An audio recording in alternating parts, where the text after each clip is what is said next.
హరివంశము. శ్రీ గణపతి సచ్చిదానంద స్వామీజీ. రుక్మిణి అపహరణము. ఇక్కడ ద్వారకా నగరం ఇలా దినదనాభివృద్ధి పెరుగుతూ ఉంటే అక్కడ మగధ దేశంలో జరాసంధుడు, చేది దేశంలో శిశుపాలుడు అసూయతో ఉడికిపోతున్నారు. వీరిలో శిశుపాలుడికి రుక్మిణీదేవి మీద చాలా ఆశ ఉంది. జరాసంధుడికి శిశుపాలుడితో మైత్రి ఉంది. అందువల్ల ఏదో ఒక రకంగా శిశుపాలుడికి రుక్మిణిని ఇప్పించి వివాహం జరిపించాలని జరాసంధుడికి పట్టుదల పుట్టింది. రుక్మిణి శ్రీకృష్ణున్నే కోరుకుంటుందని ఆమె తండ్రి భీష్మకుడికి కూడా తెలుసు. కానీ రుక్మిణి అన్నయ్య రుక్మికి ఈ సంబంధం ఇష్టం లేదు. అందువల్ల రుక్మిణి అండగా తీసుకొని జరాసంధుడు రుక్మిణి శిశుపాలుల వివాహం జరిపించాలని ప్రయత్నాలు ప్రారంభించాడు. ఆ ప్రయత్నాలలో భాగంగా జరాసంధుడు స్వయంగా భీష్మక మహారాజుతో మాట్లాడి ఆయనను ఒప్పించేసి తన మిత్రవర్గం వారైన దంతవక్త్రుడు, సువక్త్రుడు, పౌండ్రక వాసుదేవుడు, సుదేవుడు, ఏకలవ్యపుత్రుడు మొదలైన వారందరికీ రుక్మిణీ స్వయంవరం జరగబోతుందని మళ్ళీ ఆహ్వానాలు పంపించాడు. వారందరూ భీష్మక నగరానికి చేరుకున్నారు. కథ ఈ దశలో ఉండగా జనమేజయుడు ఒక ప్రశ్న వేశాడు. వైశంపాయన మహర్షి, ఈ రుక్మి గొప్ప వేద పండితుడని, వీరుడని వింటున్నాము. ఇంతకు ఇతడు ఏ వంశం వాడు, ఏ దేశం వాడు, ఆ వివరాలు కొంచెం చెప్పండి అని. వైశంపాయుడు తన కథనాన్ని ఇలా కొనసాగించాడు. రాజా, యదువంశంలోనే విదర్భుడు అనే రాజు వింధ్యాపర్వతానికి దక్షిణ ప్రాంతంలో విదర్భ నగరం అనే నగరాన్ని నిర్మించి రాజ్యం చేస్తూ ఉండేవాడు. అతడికి క్రతుడు, కైశికుడు మొదలైన వారు పుత్రులు. వీరిలో క్రతుని వంశంలో అంశుమంతుడనే రాజు, కైశికుడి వంశంలో భీష్మకుడు అనే రాజు పుట్టారు. ఈ భీష్మకుడికే హిరణ్యరోముడని, దాక్షిణాత్యేశ్వరుడని మరో 2 పేర్లు ఉన్నాయి. ఇతడు వింధ్యకు దక్షిణంగా కుండినా నగరంలో ఉండి రాజ్యపాలన చేస్తూ ఉండేవాడు. ఈ భీష్మకుడి పుత్రుడే రుక్మి. ఈ రుక్మి కింపురుష రాజైన ద్రుముడి వల్ల కొన్ని అపూర్వ దివ్యాస్త్రాలను పొందాడు. ఇది చాలక పరశురాముణ్ణి ఆశ్రయించి బ్రహ్మాస్త్రాన్ని సంపాదించాడు. అందువల్లే అతడు బలగర్వంతో శ్రీకృష్ణుడి మీదకి పోటీకి దిగుతూ ఉండేవాడు. అదిగాక అతడికి కంసుడితో మంచి మైత్రి ఉండేది. అందుకే కంసుని సంహరించిన శ్రీకృష్ణుడంటే కోపం ఉండేది. ఈ రుక్మి యొక్క చెల్లెలే రుక్మిణి. ఈమె మహా సౌందర్యవతి. శ్రీకృష్ణుడు, రుక్మిణి ఒకరిని గురించి ఒకరు విని ఒకరినొకరు చూసుకోకుండానే పరస్పరం ప్రేమించుకున్నారు. కానీ రుక్మికి ఈ సంబంధం ఇష్టం లేదు. దానికి 2 కారణాలు. 1, శ్రీకృష్ణుడికి రాజ్యం లేదని. 2, శ్రీకృష్ణుడు కంసుని సంహరించాడని. ఇక జరాసంధుడి వివరాలు కొన్ని చెబుతాను విను. పూర్వం చేది రాజ్యానికి ఉపరిచరవసువు అనే మహారాజు ఉండేవాడు. ఆయన కొడుకే బృహద్రథుడు. ఇతడు గిరివ్రజం అనే పట్టణాన్ని నిర్మించి దానినే రాజధానిగా చేసుకున్నాడు. ఈ రాజ్యం మగధ రాజ్యంగా పేరు పొందింది. ఈ బృహద్రథుడి పరంపరలోనే జరాసంధుడు అనే మహావీరుడు పుట్టాడు. చేది రాజైన ఉపరిచర వసువు యొక్క వంశంలోనే మరో శాఖలో దమఘోషుడు అనేవాడు పుట్టాడు. ఇతడికే సునీతుడు అనే మరో పేరు కూడా ఉంది. ఈ శాఖ వారు చేది రాజ్యానికి అధిపతులుగా ఉండేవారు. దమఘోషుడి భార్య పేరు శృతస్రవ. ఈమె వసుదేవుడికి సాక్షాత్తుగా సోదరి, అంటే శ్రీకృష్ణుడికి మేనత్త. ఈ దంపతులకు 5 పుత్రులు కలిగారు. వారే శిశుపాలుడు, దశగ్రీవుడు, రైభ్యుడు, ఉపదిశుడు, బలి అనేవారు. వీరందరూ మహావీరులే. దమఘోషుడు తన పెద్ద కొడుకైన శిశుపాలుని పైకి తీసుకొచ్చే భారాన్ని జరాసంధుడి చేతిలో పెట్టాడు. జరాసంధుడు కూడా శిశుపాలుని దత్తపుత్రుల్లాగా చూసుకునేవాడు. మహావీరుడైన జరాసంధుడి అండ చూసుకొని శిశుపాలుడు విర్రవీగిపోతూ ఉండేవాడు.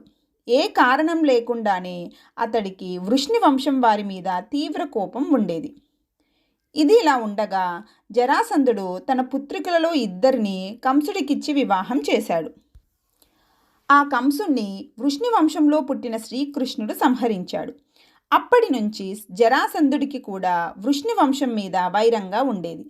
అలాంటి శ్రీకృష్ణుడికి భీష్ముకుడు తన పుత్రికను ఇస్తానంటే ఆ మాట జరాసంధుడికి నచ్చలేదు. దానితోడు జరాసంధుడికి రుక్మికి స్నేహం ఉండేది. అందుచేత రుక్మి జరాసంధుణ్ణి ఎగదోసి తన తండ్రి దగ్గరికి పంపించాడు. దాంతో జరాసంధుడు సూటిగా రంగంలోకి దిగి భీష్మకర మహారాజు దగ్గరికి వెళ్ళి రుక్మిణిని శిశుపాలుడికి ఇమ్మని స్వయంగా అడిగేశాడు.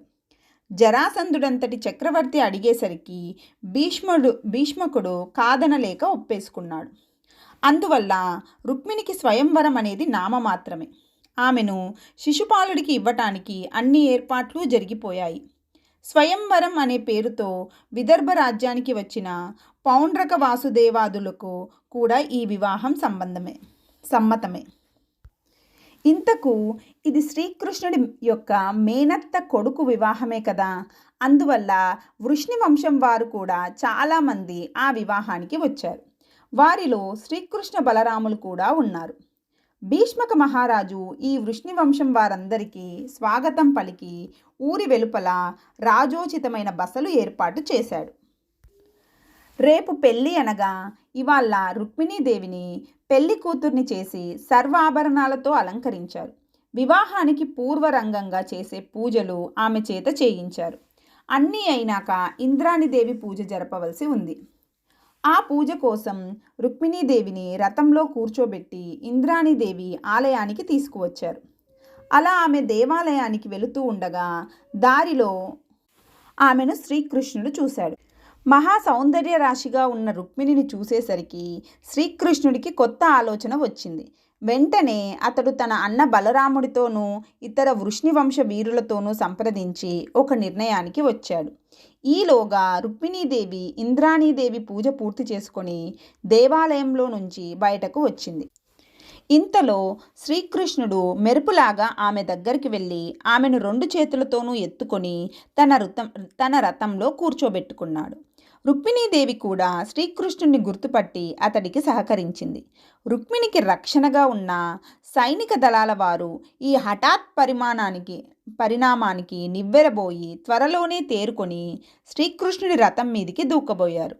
కానీ ప్రక్కనే ఉన్న బలరాముడు దగ్గరలో ఉన్న మర్రి చెట్టు ఒకటి పీకి దాన్నే గదగా చేసుకొని మీద పడుతున్న సైనికులందరినీ చెల్లాచెదురు చేశాడు.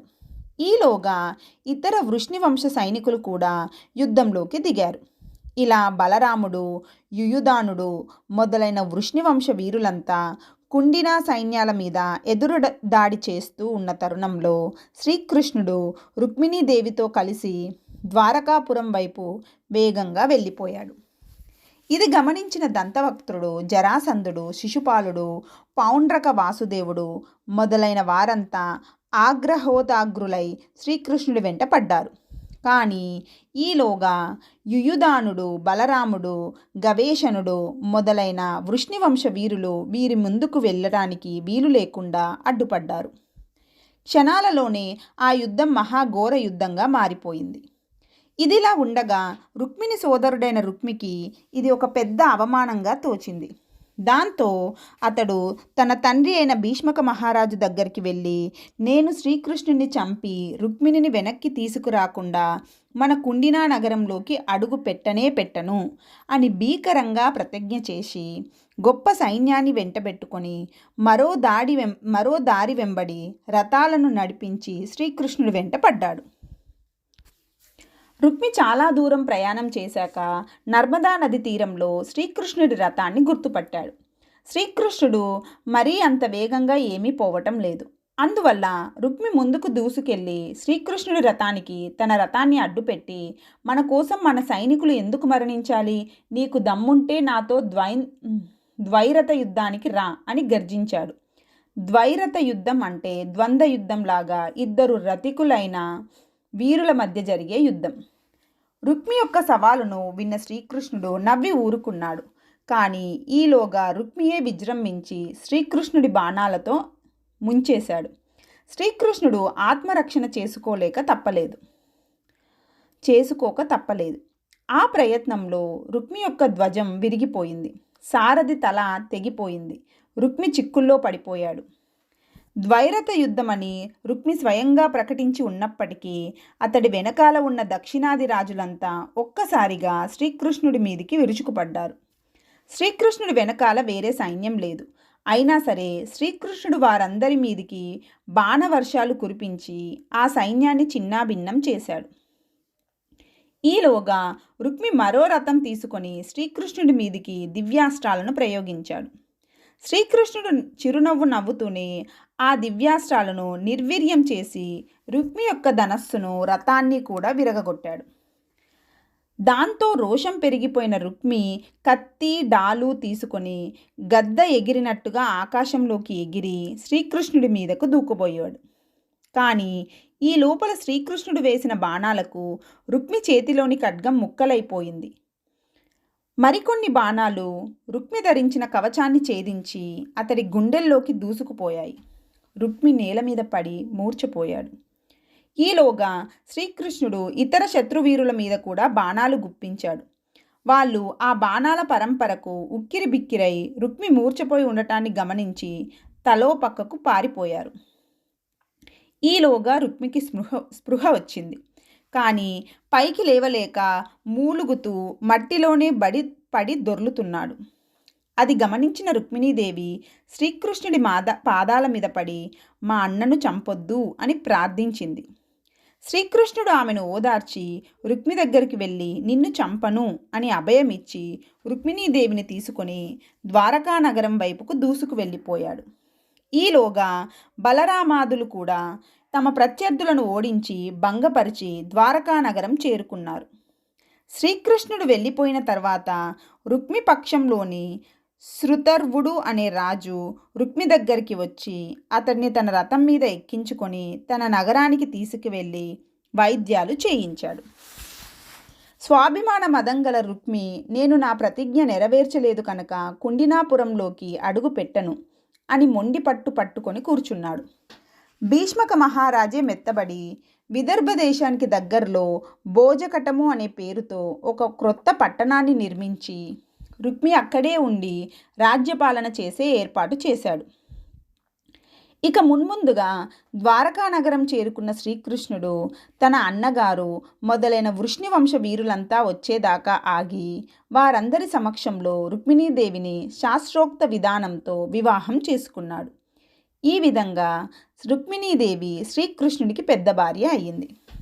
రుక్మిణీ శ్రీకృష్ణుల దాంపత్యం ఎంతో అన్యోన్యంగా సాగింది. ఆ దంపతులకు క్రమంగా 10 మంది కొడుకులు, ఒక కూతురు పుట్టారు.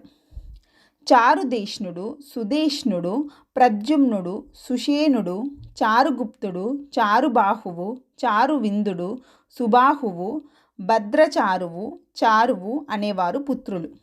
వీరందరూ అస్త్రశస్త్ర విద్యలు నేర్చిన మహావీరులే. ఇక పుత్రిక పేరు చారుమతి. ఆ తరువాత శ్రీకృష్ణుడు క్రమంగా మరో 8 సుందరాంగులను వివాహం చేసుకున్నాడు. వారి పేర్లు కాళింది, ఈమె సూర్యపుత్రి. మిత్రబింద, ఈమె శ్రీకృష్ణుడి మేనత్త రాజాదిదేవి యొక్క పుత్రిక. సత్య, ఈమె అయోధ్యాధిపతి అయిన నగ్నజిత్తు యొక్క పుత్రిక. జాంబవతి, ఈమె త్రేతాయుగం నాటి జాంబవంతుడి పుత్రిక. రోహిణి, ఈమెకే మరో పేరు భద్ర, మరో పేరు కైకయి. ఈమెకు కావాలనుకున్న రూపాన్ని పొందే కామరూప విద్య ఉండేది. ఈమె శ్రీకృష్ణుడి మరో మేనత్త అయిన శృతకీర్తి పుత్రిక. లక్షణ, ఈమె మద్రరాజ పుత్రిక. సత్యభామ, ఈమె సత్రజిత్తు పుత్రిక. గాంధారి, ఈమె శైబ్యరాజ పుత్రిక. వీరుగాక మరో 16,100 మందిని కూడా శ్రీకృష్ణుడు వివాహం చేసుకున్నాడు. శ్రీకృష్ణుడు వారందరి యందు సమానమైన ప్రేమతో ఉండి సమానంగా ఆదరించేవాడు. వారందరికీ పుత్రులు జన్మించారు. ఆ పుత్రులందరూ విద్వాంసులు, వీరులు, పుణ్యాత్ములు అయ్యారు. హరివంశము. శ్రీ గణపతి సచ్చిదానంద స్వామీజీ. రుక్మి వధ. రుక్మి భోజకటంలోనే స్థిరపడిపోయాడు. కొంతకాలానికి అతడికి శుభాంగి అనే ఒక కూతురు పుట్టింది. ఆ పిల్లకు అతడు స్వయంవరం ఏర్పాటు చేశాడు. ఆ స్వయంవరానికి రుక్మిణీపుత్రుడైన ప్రద్యుమ్నుడు కూడా వెళ్ళాడు. ఇతడు చాలా అందగాడని ప్రతీతి. ఆ స్వయంవరంలో శుభాంగి ప్రద్యుమ్నున్నే వరించింది. రుక్మికి ఇష్టం లేకపోయినా ఆ వివాహం జరిపించక తప్పలేదు. శుభాంగి ప్రద్యుమ్న దంపతులకు అనిరుద్ధుడు అనే పుత్రుడు పుట్టాడు. ఇతడు మంచి వీరుడని పేరు పొందాడు. అనిరుద్ధుడు యువకుడయ్యేసరికి రుక్మి యొక్క పౌత్రి అయిన రుక్మవతి పెళ్ళియుడికి వచ్చింది. అప్పటికి రుక్మిణి కుటుంబానికి రుక్మి యొక్క కుటుంబానికి గల వైరాలు కూడా తగ్గాయి. ఆ రుక్మవతిని అనిరుద్ధుడికిచ్చి వివాహం జరుపుకోవాలని రుక్మిణి కోరుకుంది. రుక్మి కూడా మెత్తపడి తన మనవరాలని అనిరుద్ధుడికి ఇస్తానని ముందుకు వచ్చాడు. ఇరు వర్గాల వారు ఒప్పుకున్నారు. శ్రీకృష్ణ పక్షం వారంతా తమ సైన్యాలతో సహా విదర్భకు తరలి వచ్చారు. వివాహం వైభవంగా జరిగింది. ఆ వివాహానికి రుక్మి పక్షం వారు కూడా చాలామంది రాజులు వచ్చారు. వాళ్ళల్లో కొందరు రుక్మి దగ్గరికి వచ్చి, రుక్మి మహారాజా, నువ్వు ద్యూతంలో మంచి నేర్పరివి. మగపల్లి వారిలో బలరాముడికి ఈ ఆట అంటే చాలా ఇష్టం. కానీ అతడు ఈ ఆటలో నేర్పరి కాదు.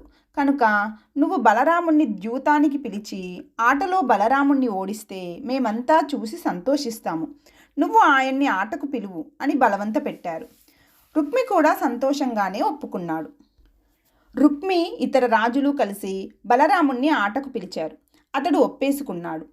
వారి వైభవానికి తగ్గట్టుగా జూత మండపం ఏర్పాటయ్యింది. సర్వ విరోధాలకు మూలమైన జూదం మొదలైంది.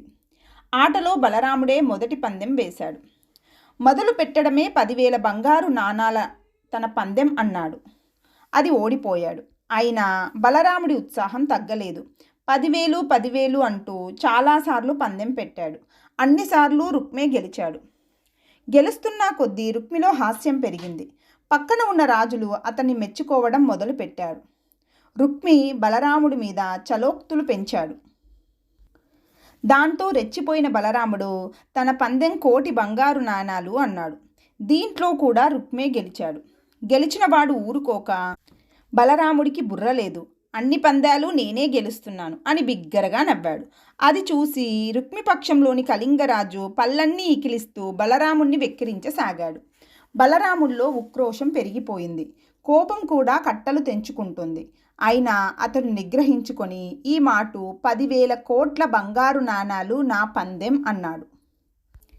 ఈ పందానికి ఒప్పుకొని రుక్మి పాచికలు వేశాడు. ఈ మాటు అదేం చిత్రమో బలరాముడే గెలిచాడు. కానీ రుక్మి గర్వంగా చూస్తూ నువ్వు ఓడిపోయావు, నేను గెలిచాను అని 1కి 10 సార్లు అనసాగాడు. దానికి తోడు వెకిలి నవ్వులు మొదలుపెట్టాడు.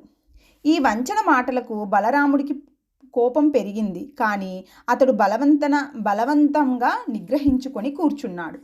కానీ ఇంతలో ఆకాశంలో నుంచి దేవవాణి, బలరాముడే గెలిచాడు, రుక్మి ఓడిపోయాడు, రుక్మి చెప్పేది అబద్ధం అని బిగ్గరగా వినిపించింది. ఈ మాట వినిపించినా సరే రుక్మి తన మాట మార్చుకోలేదు. దానితో కోపపు కట్టలు తెగిపోయిన బలరాముడు ఉన్నట్టుండి లేచి నిలబడి జూదపు ఆట కోసం అక్కడ ఏర్పాటు చేసిన బంగారపు పలకను తీసుకొని రుక్మి నెత్తిన పట్టుమని ఒక దెబ్బ వేశాడు. బలరాముడిది ఏం బలమో గాని ఒక్క దెబ్బకే రుక్మి తల పగిలి అక్కడికక్కడే నేల కూలాడు. తన దగ్గర బ్రహ్మాస్త్రం ఉందని, ఎవరి దగ్గరా లేని భార్గవాస్త్రం ఉందని గర్వించి రుక్మి ఇలా ఏ యుద్ధమూ లేకుండానే బుడుంగున నేల కూలేసరికి చుట్టూతా ఉన్న రాజులంతా కంగారు పడ్డారు. ఈలోగా బలరాముడు మరో అడుగు ముందుకు వేసి అప్పటిదాకా పళ్ళు ఇకిలించి విపరీత హాస్యాలు చేస్తున్న కళింగరాజు మూతి మీద ఒక గుద్దు గుద్దాడు. దానితో అతడి పళ్ళు రాలి కింద పడ్డాయి. ఇది చాలక బలరాముడు కత్తి దూసి మిగిలిన రాజులను బెదరగొట్టాడు. అక్కడికి కోపం ఆగక ఆ భవన స్తంభం ఒకటి పీకి ఆ రాజుల మీదికి దూకబోయాడు. ఆ రాజులంతా తలో ప్రక్కకి పారిపోయారు. అప్పటికీ కోపం తగ్గిన బలరాముడు ఆ స్తంభం ప్రక్కన పారేసి మగపెల్లెవారి విడిదికి వెళ్ళిపోయి తమ్ముడు శ్రీకృష్ణుడికి జరిగినట్లు చెప్పాడు. శ్రీకృష్ణుడు ఆ కథంతా విని అవాక్కైపోయాడు. ఏమీ మాట్లాడలేక కళ్ళ వెంబడి నీళ్లు పెట్టుకున్నాడు. పూర్వం యుద్ధరంగంలోనే రుక్మిణి చంపే అవకాశం వచ్చినా రుక్మిణీదేవికి అప్రియమవుతుందనే భయంతో శ్రీకృష్ణుడు రుక్మిణి చంపలేదు. ఇప్పుడు ఏ యుద్ధం లేకుండానే తన అన్న రుక్మిణి ఒకే ఒక్క దెబ్బతో చంపేశాడు. ఈ వార్త తెలిసిన రుక్మిణి అప్పటికే బోరున విలపిస్తుంది. శ్రీకృష్ణుడు ఎలాగో అలా ఆమెను ఓదార్చి ఇరు పక్షాల వారికి సర్ది చెప్పి తన బంధువులను తీసుకొని ద్వారకకు వెళ్ళిపోయాడు. బలరాముడి మహిమ. కథ వింటున్న జనమేజయ మహారాజు ఈ దశలో ఒక ప్రశ్న వేశాడు. వైశంపాయన మహర్షి, ఇది చాలా ఆశ్చర్యంగా ఉంది. ఎంత పరాకుగా ఉన్నా, నెత్తిమీద కిరీటం కానీ కవచం కానీ లేకుండా ఉన్నా కూడా ఆ రుక్మి యుద్ధ విద్యలలో శిక్షణ పొందినవాడు, అనేక యుద్ధాలలో రాటు తేలినవాడు. అటువంటి రుక్మి ఒకే ఒక్క దెబ్బతో మరణించాడంటే బలరాముడి మహిమ ఎంతటిదో కొంత అర్థమవుతోంది. ఎంతైనా ఆయన ఈ భూమిని మొత్తాన్ని మోసే ఆదిశేషుడి అవతారం కదా. ఈ బలరామ అవతారంలో ఆయన చేసిన ప్రధానమైన మహాకార్యాలను వినాలని ఉంది. దయచేసి కొంచెం వివరించండి అని వైశంపాయనుడు తన కథనాన్ని ఇలా కొనసాగించాడు. జనమేజయ మహారాజా, నువ్వు అన్నట్టుగా బలరాముడు అవతార పురుషుడు. ఆయన మహావీరుడు మాత్రమే కాదు, యోగాచార్యుడు కూడా. ఆయన నోట్లో నిరంతరము దేవతా మంత్రాలు ఆవృత్తి అవుతూనే ఉంటాయి. అందువల్లే ఆయన దివ్య మహిమ నిరంతరం వృద్ధి పొందుతూనే ఉంటుంది. ఆయన పరాక్రమం దగ్గరికి వస్తే ఆయన గదాయుద్ధ నైపుణ్యం ప్రత్యేకంగా చెప్పుకోదగ్గది. ఆయన గదాయుద్ధం ఎవ్వరి దగ్గర నేర్చుకోలేదు, పెద్దగా అభ్యాసమూ చేయలేదు. అయినా కూడా గదాయుద్ధంలో జగజ్జట్టి అనే పేరు పొందిన జరాసంధుణ్ణి అనేక మార్లు ఓడించాడు. అయినా కూడా దేవవాణి వాక్యానికి విలువనిచ్చి అతన్ని సంహరించకుండా వదిలేశాడు. జరాసంధున్నే కాదు, అతని పక్షంలో వందల కొద్ది రాజులను, వీరులను బలరాముడు అవలీలగా జయించేశాడు. పాండవులలో భీమసేనుడికి నాగరాజుల అనుగ్రహం వల్ల 10,000 ఏనుగుల బలం లభించింది. దానికి తోడు గదాయుద్ధంలో ప్రత్యేక శిక్షణ పొందాడు. అటువంటి భీముడు బలరాముడితో అనేక సార్లు స్నేహపూర్వక యుద్ధాలు చేశాడు. ప్రతిసారి భీముడే ఓడిపోయాడు. శ్రీకృష్ణుడి పత్నులలో జాంబవతీదేవికి సాంబుడు అనే పుత్రుడు పుట్టాడు. అతడు దుర్యోధనుడి పుత్రికను ప్రేమించి ఆమెను బహిరంగంగా అపహరించి తెచ్చుకోవటానికి ప్రయత్నం చేశాడు. అయితే దుర్యోధనుడు అతని సోదరులు అన్ని వైపులా అడ్డగించి సాంబుణ్ణి బంధించేశారు. ఆ వార్త తెలిసి బలరాముడు హస్తినాపురానికి వచ్చాడు. తను వచ్చేటప్పటికి దుర్యోధనాదులు సగౌరవంగా సాంబుణ్ణి తనకు అప్పగించేస్తారని ఆయన భావించాడు. కానీ ఆ పని జరగలేదు. దాంతో బలరాముడు ఆగ్రహించి తన నాగలిని తీసి దాన్ని బ్రహ్మాస్త్ర మంత్రంతో అభిమంత్రించి హస్తినాపురపు కోట ప్రాకారానికి వేసి గుచ్చి హస్తినాపురం మొత్తాన్ని పెకిలించి దగ్గరలోనే ఉన్న గంగలో ముంచివేయాలని ప్రయత్నించాడు. ఆ నాగలి దాటికి ఆ హస్తినాపురపు భూమి అంతా కంపించి ఒక ప్రక్కకి వాలిపోవటం మొదలుపెట్టింది. దాంతో భయభ్రాంతుడైన దుర్యోధనుడు పరుగు పరుగునా వచ్చి సాంబుణ్ణి, అతడి ప్రియురాలిని కూడా బలరాముడికి సమర్పించి నమస్కారం పెట్టేశాడు. దాంతో బలరాముడు శాంతించాడు. అది గమనించిన దుర్యోధనుడు గదాయుద్ధంలో తనని శిష్యుడిగా స్వీకరించమని మరోసారి ప్రార్థించాడు. బోలా మనిషి అయిన బలరాముడు దానికి ఒప్పేసుకున్నాడు. కానీ బలరాముడి ఆగ్రహానికి, పరాక్రమానికి ప్రత్యక్ష నిదర్శనంగా ఇప్పటికీ హస్తినాపురం గంగ వైపు కొంచెం వాలే ఉంటుంది.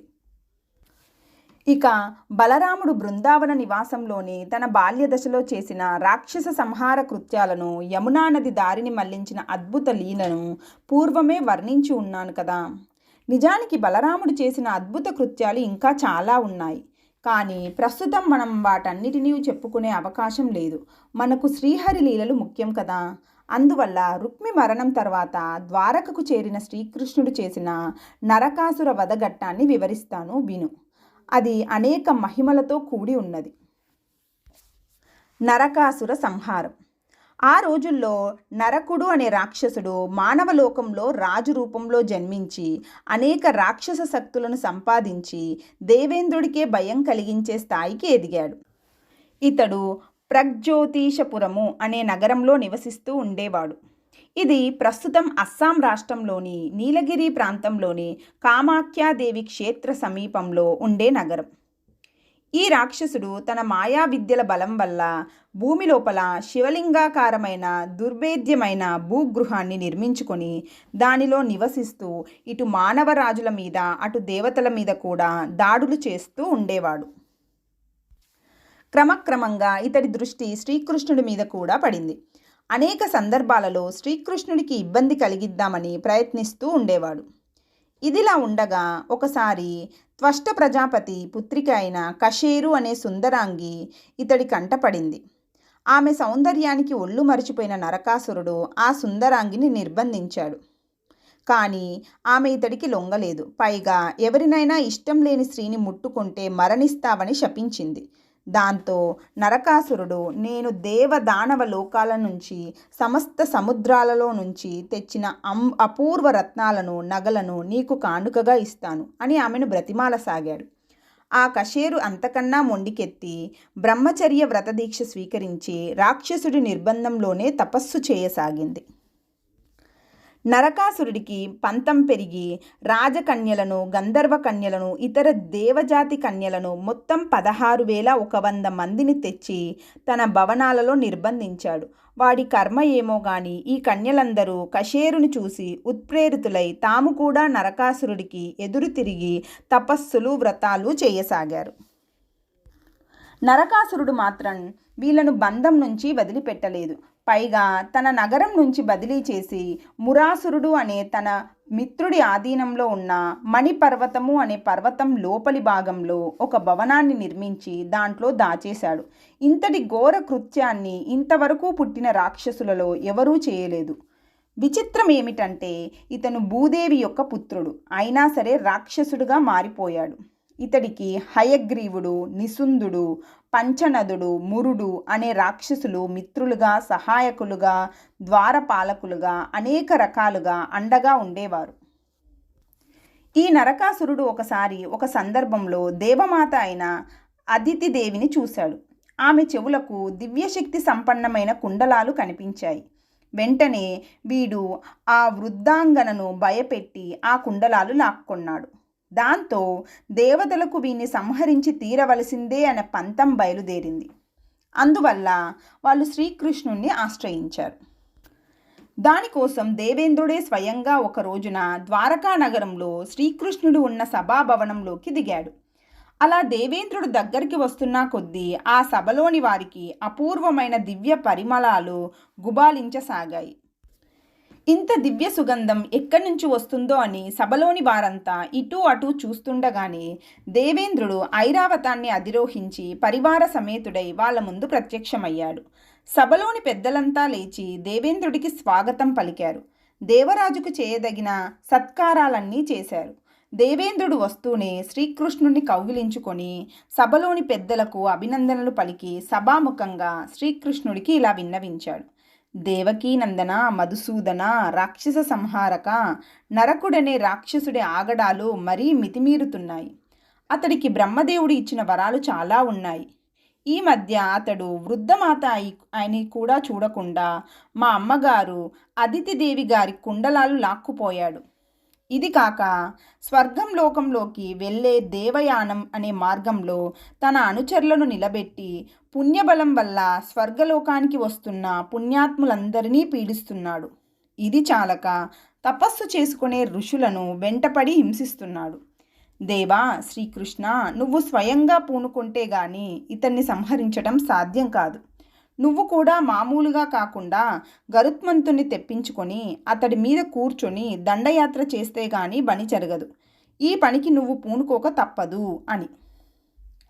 దేవేంద్రుడి ప్రసంగం విన్న శ్రీకృష్ణుడు దేవతల కోసం నరకాసురుణ్ణి సంహరిస్తాను అని ప్రతిజ్ఞ చేసి గరుత్మంతుని రప్పించి తాను శంఖ, చక్ర, గదా, ఖడ్గాది ఆయుధాలను ధరించి వీటితో పాటు సత్యభామాదేవిని కూడా పిలిపించి గరుత్మంతుడి మీద ఎక్కించుకొని యుద్ధానికి బయలుదేరాడు. యాదవ సభలోని వారంతా యుద్ధానికి వెళుతూ భార్యను తీసుకువెళ్తున్నాడేమని ఆశ్చర్యపోయారు. కానీ పైకి ఏమీ అనలేకపోయారు. ఇంతలో శ్రీకృష్ణుడు దేవేంద్రుణ్ణి కూడా వచ్చి తన పక్కన కూర్చోమన్నాడు. గరుత్మంతుడు బయలుదేరి కొంత దూరం వెళ్ళినాక దేవేంద్రుడు శ్రీకృష్ణుడి దగ్గర సెలవు తీసుకుని స్వర్గలోకంలోకి వెళ్ళిపోయాడు. శ్రీకృష్ణుడు ప్రాగ్జ్యోతిషపురం వైపు ముందుకు సాగాడు.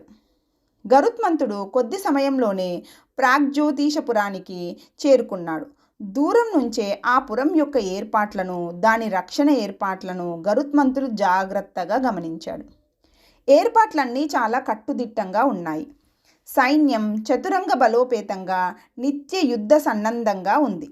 అది కాక నగరం చుట్టూ 6,000 యంత్రమయమైన పాశాలను ఏర్పాటు చేసి ఉంచారు. ఆ పాశాల చివరలలో చురకత్తులు ఉన్నాయి. ఎవరైనా శత్రువులు దగ్గరికి వస్తే చాలు ముక్కలు ముక్కలు అయిపోవలసిందే. అలా ఉన్నాయి అక్కడి ఏర్పాట్లు.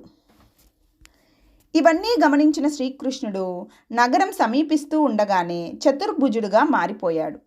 ఆ భుజాలలో శంఖ చక్ర ధనుర్బాణాదులైన ఆయుధాలను ధరించి ఊరికి దూరం నుంచే తీవ్రమైన ధనుష్టాకారం చేయడం ప్రారంభించాడు. ఆ ధ్వని విశేషాన్ని బట్టి వచ్చినవాడు సాక్షాత్తుగా శ్రీ మహావిష్ణువే అని అక్కడి రాక్షస నాయకులకు అర్థమైపోయింది. దాంతో నరకాసురుడి ప్రధాన మిత్రులలో ఒకడైన మురాసురుడు కోపంతో వెర్రెక్కి శ్రీకృష్ణుడి మీద విరుచుకుపడి రకరకాలైన దివ్యాస్త్రాలను శ్రీకృష్ణుడి మీదికి గుప్పించి ఉక్కిరి బిక్కిరి చేశాడు. కానీ శ్రీకృష్ణుడు అతి భయంకరమైన ఆయుధాలన్నింటినీ తన బాణ పరంపరతో చిన్నాభిన్నం చేసి అనతి కాలంలోనే మురాసురుడి శిరస్సును ఖండించి వేశాడు. అక్కడితో ఆగక అతడికి అండగా ఉన్న వేలాది మంది రాక్షస సైనికులను ఒంటి చేత్తో సంహరించి వేశాడు.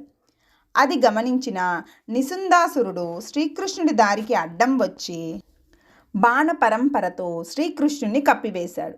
అయితే శ్రీకృష్ణుడు పర్జన్యాస్త్రంతో శత్రుసేనను ఖండించి వేసి ఆ తర్వాత సావిత్రాస్త్రంతో శత్రుసేనను కప్పివేసి నిసుందాసురుడి శిరస్సును తెగవేశాడు. దేవతలకే అసాధ్యుడని పేరు పొందిన నిసుందుడు నేలకూలేసరికి అతడి మిత్రులలో ముఖ్యుడైన హయగ్రీవాసురుడు తన మంత్రబలంతో ఒక కొండ శిఖరాన్ని పీకి గిరగిరా తిప్పి శ్రీకృష్ణుడి మీదకి విసిరేశాడు. అయితే శ్రీకృష్ణుడు మళ్ళీ పర్జన్యాస్త్రాన్ని ప్రయోగించి ఆ పర్వత శిఖరాన్ని 7 భాగాలుగా చీల్చివేసి నేల మీదకు పడేశాడు. ఆ తర్వాత శ్రీకృష్ణుడు మరింత విజృంభించి వివిధ ఆయుధాలను ఒకేసారి ప్రయోగించి హయగ్రీవుణ్ణి అతి విస్తారమైన అతని సైన్యాన్ని కూడా చెల్లాచెదురు చేశాడు. అప్పుడు హయగ్రీవాసురుడు ఒక మహావృక్షాన్ని పీకి శ్రీకృష్ణుడి మీదికి విసిరేశాడు. కానీ ఆ వృక్షం శ్రీకృష్ణుడి బాణాలకు చిన్న చిన్న ముక్కలుగా మారిపోయి గాలిలో తేలిపోయింది. ఈలోగా శ్రీకృష్ణుడు ప్రయోగించిన బాణాలలో కొన్ని సూటిగా హయగ్రీవాసురుడి గుండెలకు తగిలి అతడి కవచాన్ని చీల్చివేసి అతడి గుండెల్లో నుంచి వెనక్కి వెళ్ళుకొచ్చాయి. ఈ విధంగా జరిగిన మహాయుద్ధంలో శ్రీకృష్ణుడు ప్రాగ్జ్యోతిషపురం చేరే లోపలే 8 లక్షల మంది రాక్షసులను సంహరించవలసి వచ్చింది. అలా ఊహకందని యుద్ధం చేసి ప్రాగ్జ్యోతిషపురంలోకి ప్రవేశించి శ్రీకృష్ణుడు తనకు అడ్డం వచ్చిన ప్రధాన ద్వారపాలకుడైన పంచన దాసురుణ్ణి అవలీలగా సంహరించి వేసి పురప్రవేశం చేసి తన పాంచజన్య శంఖాన్ని మహోత్సాహంగా పూరించి శత్రువుల గుండెల్లో దడ పుట్టించాడు. ఆ శంఖనాదం విన్న నరకాసురుడు ఇలా అలసిస్తే లాభం లేదని తన ప్రత్యేక రథాన్ని తీసుకొని స్వయంగా యుద్ధంలోకి దిగాడు. ఆ రథం యొక్క వైశాల్యమే 1200 గజాలుంది. దానికి 8 ఇనుప చక్రాలున్నాయి, 1000 గుర్రాలున్నాయి. వీరులకు కవచాలు ఉన్నట్లుగా ఆ రథానికి కూడా ఒక ప్రత్యేక కవచం ఉంది. ఆ రథం నిండా రకరకాలైన ఆయుధాలు కట్టలు కట్టలుగా సిద్ధం చేయబడి ఉన్నాయి. దాని చుట్టూ వేల కొద్దీ రాక్షస వీరులు రథరక్షకులుగా అనుసరించి వస్తున్నారు. నరకాసురుడు యుద్ధ ప్రవేశం చేస్తూనే ముందుగా తన బాణాలతో గరుత్మంతుణ్ణి కప్పివేసి ఉక్కిరి బిక్కిరి చేశాడు. అతడికి తోడుగా ఉన్న రాక్షసులు కూడా అదే పని చేశారు. కానీ గరుత్మంతుడి మీద ఆ బాణాలన్నీ పూచిక పుల్లల్లాగా ఎందుకో కొరకరానివై పోయాయి. ఈలోగా శ్రీకృష్ణుడు గుప్పించిన బాణాలతో అనేక వేల మంది రాక్షసుల వీరుల తలలు రాలిపడ్డాయి. వెనువెంటనే శ్రీకృష్ణ నరకాసురుల మధ్య సూటిగా అష్టయుద్ధం ప్రారంభమైపోయింది. ఆ యుద్ధంలో శ్రీకృష్ణుడు నరకాసురుడి సారథిని గుర్రాలను సంహరించడం మాత్రమే కాక నరకాసురుడి కవచాన్ని ముక్కలు ముక్కలుగా చేశాడు. అయినా నరకాసురుడు జంకలేదు. అతడు ఒక ఘోరమైన శూలాన్ని తీసుకొని శ్రీకృష్ణుడి మీదికి విరుచుకుపడ్డాడు. కానీ ఆ శూలాన్ని నరకాసురుడు విసిరే లోపలే శ్రీకృష్ణుడి చక్రాయుధం నరకాసురుడి శిరస్సుని ఖండించి వేసింది. అలా నరకాసురుడి శరీరం భూమి మీద పడిపోగానే ఆ ప్రక్క ప్రదేశంలోనే భూదేవి ప్రత్యక్షమై అతడి చెవులకు ఉన్న దివ్య కుండలాలను ఊడదీసి వాటిని చేత్తో పట్టుకొని శ్రీకృష్ణుడి దగ్గరికి వచ్చి ఇలా విన్నవించింది. దేవా శ్రీహరి, ఈ పుత్రుణ్ణి నువ్వే ప్రసాదించావు, నువ్వే సంహరించావు. నీ లీలను ఎవరు అర్థం చేసుకోగలరు? ఇవి అదితిదేవి కుండలాలు. వీడు బలాత్కారంగా తెచ్చినవి. వీటిని నేను స్వయంగా నీకు సమర్పిస్తున్నాను. వీటిని స్వీకరించి దేవా, వీడి పుత్రులను మాత్రం రక్షించు అని. శ్రీకృష్ణుడు ఆ కుండలాలను స్వీకరించి భూదేవిని ఓదార్చి పంపించి వేశాడు. ఈ విధంగా లోక భయంకరులైన మురాసురుడు, నిసుందాసురుడు, హయగ్రీవాసురుడు, చివరికి నరకాసురుడు కూడా ఏ సైన్యము లేని ఒంటరి శ్రీకృష్ణుడి చేతిలో ముక్కలు ముక్కలు అయ్యేసరికి మిగిలిన రాక్షసుల వీరులందరికీ దడపుట్టి ఆయుధాలను ప్రక్కన పారేసి శ్రీకృష్ణుణ్ణి శరణుజొచ్చారు. శ్రీకృష్ణుడు వారందరినీ బుద్ధిగా ఉండమని హెచ్చరించి వారికి అభయమిచ్చి వారిలో ప్రముఖులను తన వెంటబెట్టుకొని నరకాసురుడి భవనాన్ని, విశేషించి అతని ధనాగారాన్ని స్వయంగా పరిశీలించటం ప్రారంభించాడు. ఆ భవనంలోనూ ఆ ధనాగారాలలోనూ దేశ దేశాల నుంచి మాత్రమే కాక లోకాల నుంచి నరకాసురుడు సేకరించిన రకరకాల రత్నాలు లక్షల సంఖ్యలో ఉన్నాయి. అటువంటి సంపద ఇంద్రలోకంలో కానీ కుబేరలోకంలో కానీ లేనేలేదు. అప్పుడు శ్రీకృష్ణుడు వెంట ఉన్న రాక్షస వీరులు ఇలా విన్నవించారు. దేవా, మణులు, ఆభరణాలు మాత్రమే కాదు, ఇక్కడి ఆయుధాగారంలో లక్షల సంఖ్యల్లో అపూర్వ ఆయుధాలున్నాయి. బంగారం పొదిగిన తివాచీలు ఉన్నాయి. 60,000 ఏనుగులు, 8 లక్షల గుర్రాలు ఉన్నాయి. ఇక సుగంధ ద్రవ్యాల రాశులు లెక్కలేనన్ని ఉన్నాయి. వీటన్నిటినీ ఇప్పుడు మీరే ధర్మసమ్మతమైన యజమాని. మీరు ఎక్కడికి పంపించమంటే అక్కడికి పంపించే ఏర్పాటు చేస్తాము అని. శ్రీకృష్ణుడు మరికొంత పరిశీలించగా ఒకచోట ఒక ప్రత్యేకమైన ఛత్రం ఆయనను ప్రత్యేకంగా ఆకర్షించింది. దాన్ని నరకాసురుడు వరుణలోకం నుంచి లాక్కొని వచ్చాడని అక్కడి దానవ వీరులు చెప్పారు. శ్రీకృష్ణుడు ఆ ఛత్రాన్ని గరుత్మంతుడి మీద పెట్టించాడు. మిగిలిన రత్నాభరణాది సంపదలను, గజాశ్వాది సైనిక సంపదను ద్వారకా నగరానికి చేర్చే బాధ్యతను రాక్షస వీరులకే అప్పజెప్పాడు. తరువాత అక్కడి రాక్షస వీరులు శ్రీకృష్ణుణ్ణి మణిపర్వతానికి తీసుకువెళ్ళాడు. నరకాసురుడు 16,100 మంది కన్యలను నిర్బంధించి ఉంచింది ఇక్కడే. ఆ కన్యలంతా ఇప్పటికీ వ్రతదీక్షలోనే ఉన్నారు. శ్రీకృష్ణుడు వారందరికీ బంధ విముక్తి కలిగించాడు.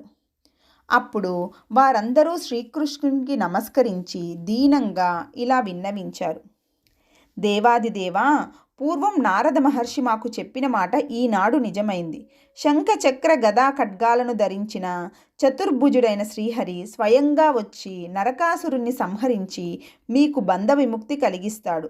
నేను చెప్పిన ఈ గుర్తులను బట్టి మీరు శ్రీహరిని గుర్తించగలరు.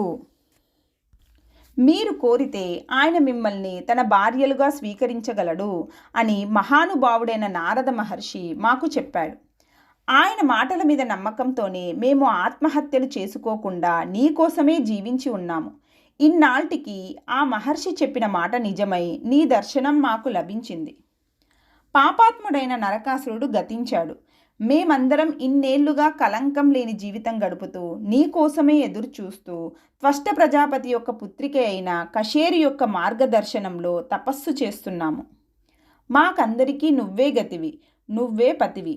మమ్మల్ని అందరినీ భార్యలుగా స్వీకరించి మా జీవితాలకు సాఫల్యం కలిగించు అని. శ్రీకృష్ణుడు వారందరి వంక దయగా చూసి వారందరినీ ఓదార్చి అభయమిచ్చి వారందరినీ పల్లకీలలో ద్వారకా నగరానికి పంపించే ఏర్పాట్లు చేశాడు. ఆ తర్వాత శ్రీకృష్ణుడు ఆ మణిపర్వత సౌందర్యాన్ని పరిశీలించి ముచ్చటపడి దాన్ని తన చేతులతో అవలీలగా పెకిలించి గరుత్మంతుడి మీద కూర్చొని సత్యభామకు కానుకగా ఆమె పక్కన నిలబెట్టాడు.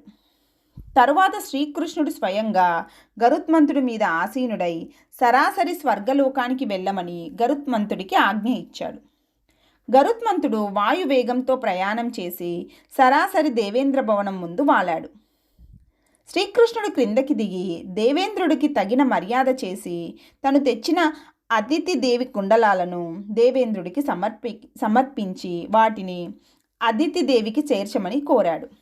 ఈలోగా సచీదేవి వచ్చి సత్యభామను సగౌరవంగా ఇంట్లోకి ఆహ్వానించి కానుకలు ఇచ్చి సత్కరించింది. దేవేంద్రుడు శ్రీకృష్ణుని కౌగిలించుకొని శ్రీకృష్ణుని వెంట పెట్టుకొని అదితిదేవి భవనాన్ని తీసుకుని వెళ్ళి ఆమెకు పాదవందనం చేసి శ్రీకృష్ణుడు నరకాసుర సంహారం చేసి ఆమె కుండలాలను వెనక్కి తెచ్చిన విధానాన్ని వివరించి ఆ కుండలాలను ఆమెకు సమర్పించాడు. అదితిదేవి దేవేంద్రుణ్ణి ఉపేంద్రుణ్ణి కూడా కౌగిలించుకొని ఆశీర్వదించింది. అప్పుడు సచీదేవి సత్యభామలు కూడా అదితిదేవికి పాదవందనాలు చేశారు. దేవమాత వాళ్ళందరినీ ఇలా ఆశీర్వదించింది. ఇంద్ర, ఉపేంద్ర, మీకు పరాజయం అనేది లేకుండుగాక. కృష్ణ, నువ్వు మానవలోకంలో మనుష్యుడిగా ఉన్నంతకాలం ఈ సత్యభామకు యవ్వనం స్థిరమై ఉండుగాక అని.